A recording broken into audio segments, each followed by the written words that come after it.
You ever played a classic for the first time and asked yourself if it aged like fine wine or disgusting milk? Sometimes you get fully sucked into a timeless experience. You see exactly why people fell in love with this franchise. Other times you get slapped across your face by 10 controls, static dialogues, and realization that, yep, you're 30 now and your knees hurt. In my quest to actually experience these so-called masterpieces, I decided to play the original Silent Hill 2 for the first time. Before the pitchforks comes out, let me make something very clear. I understand this game is legendary. It came out in 2001 and a second Silent Hill has hit the tower.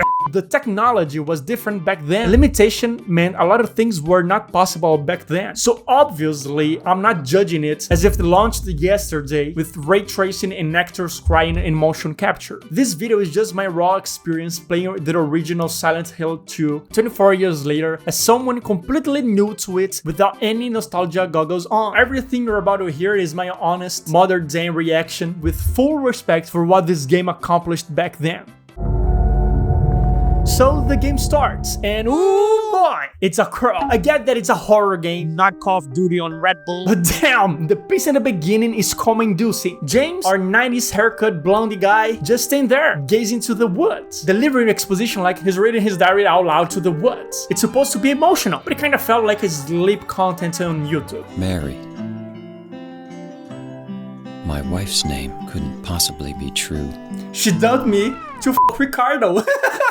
I get it, it's horror. It's all about tension and atmosphere. But this was less of a tension and more of a PowerPoint presentation. Nothing happens in the scene. Now, I do understand some of this was because of technical limitations. This game came out before the first iPod. But holy hell, some limitations really mess with the experience today. Our special place.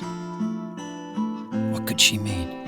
The sex dungeon. That said, I was genuinely surprised by how well the game looks even now. Not Sydney Sweeney biting her lips looking at you pretty, but more like, damn, this fuck kinda slaps. I mean, the graphics is not as bad as I was anticipating. The textures are obviously dated, but they get the job done. The environments feel eerie and grounded, and the fog isn't just a white blanket. It's got movement, depth, and actual texture to it. It feels like a living thing, not just a smoke screen to hide the fact that PS2 couldn't load distant objects. Even the character models, while obviously retro, they aren't bad. They've got enough detail to feel real enough so it's not too jarring that will take you out of the game. And the game gives the tone very, very well. However, technology are very different. And even though it still holds up surprisingly well, just like an actor in midlife crisis, it shows their age. And it sadly affects how immersed you get into the whole terror tension world. Just for the record, if I enter a bathroom that looks like that, I would run and pee my own pants. Now let's talk about what didn't hold up. Tank controls. I'm struggling a bit to control like that. Holy tank driving controls, Batman. James handles like he's a tank made of sadness and bullshit. It took me a solid 25 minutes just to get a basic grip on the controls, and even then, I was still randomly moonwalking around when I just wanted to turn slightly to the left. It's clunky, it's frustrating, it totally pulled me out of the horror mood. I was trying to feel tense and immersed, kinda. These controls, I'm struggling a bit. Oh shit, he's fast? I'm really fast! Oh, but instead I was just annoyed at how hard it was just to line up with a dirt path. For fuck's sake! Run straight, man! And then there's the voice acting. Oh man, it's like a beautiful mess. The performances are so stilted and awkward that it circles back around into charm. It's not good, but it's perfect for the weird 90s B-movie vibes. Going to town either way. You're going to town? On her? Consent? The first cutscene in the graveyard? Masterpiece. James sounds like he's ordering coffee while he's trauma dumping this random girl, and the girl acts like every girl reacts to me in high school. Completely disgust. Sure is quiet here, huh?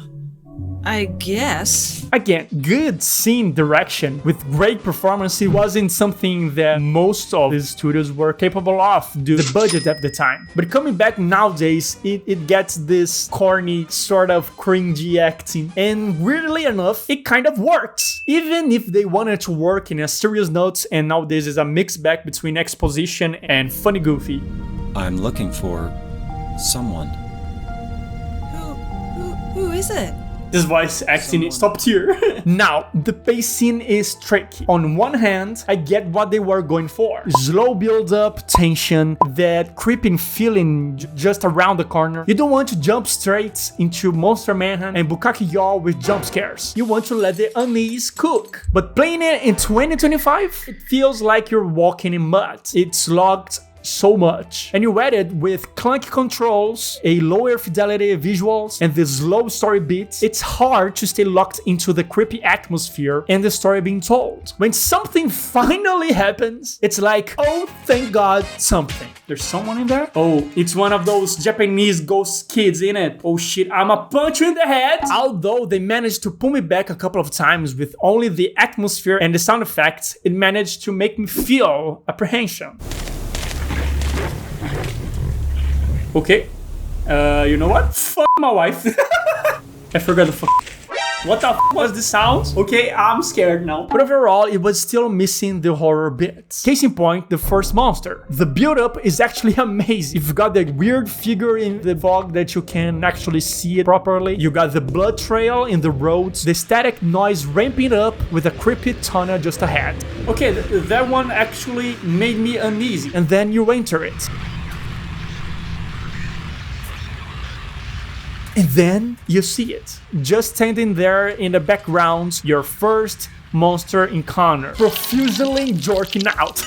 James turns around and boom, he's just standing there, like, yo, fight me. No dramatic reveal nor jump scare, no, just a wet dude ready to box. Oh, so you're gonna throw hands, is that it? And this is a fail to me. Not due to technological limitations of the time, but artistic direction. Compared to Resident Evil 3 years older than Silent Hill 2, it kind of let down in the first monster encounter aspect. There's no punch to the moment. The tension fizzles the second the monster rattles into frame like it's clocking in to work. And after that encounter, I'm not really sure if the graphical fidelity of the time had any impact, or if I was not clocked in balls deep into the game. But the other encounters with the monsters in Silent Hill's streets didn't make me scared or feel anything. I mean, except for... And that's the weird duality of this game. On one hand, the atmosphere is generally impressive, the fog, the sound design, the tension, it wants to get under your skin, and at times it really does. But most of the time, I wasn't scared. I was just aware that I was playing an old horror game. The immersion kept slipping, mostly because of how clunky and awkward everything felt. Fuck, I'm really struggling to play this. And then, when the monsters finally start showing up in the streets, the fear kind of fizzles. Is that what you want? Come here, stupid. Come on, everybody, give a little bit of clap. The design is cool, but the daylight and the clear visibility kinda killed the tension. You're not sneaking through shadows. You're just jogging past wiggly flash mannequins on your way to explore the city. I get why people were terrified in 2001, but today, it didn't quite hit it the same way. Except for that one time where I screamed like a little kid. That was on me. Disappointed! Silent Hill 2 is legendary for a reason. Changed how horror games approached story, atmosphere, and psychological themes. It created iconic moments and left a massive mark on the genre. But playing it for the first time now, it's a mixed bag. Some parts still work incredibly well. Okay, I'm scared now. Others feel like museum pieces. Interesting, important, but not quite immersive anymore. And some parts straight up funny in ways they probably weren't meant to be. But I'm glad I played it. Seeing what made this game and this franchise so great, even through some rust and fog, it was worth it.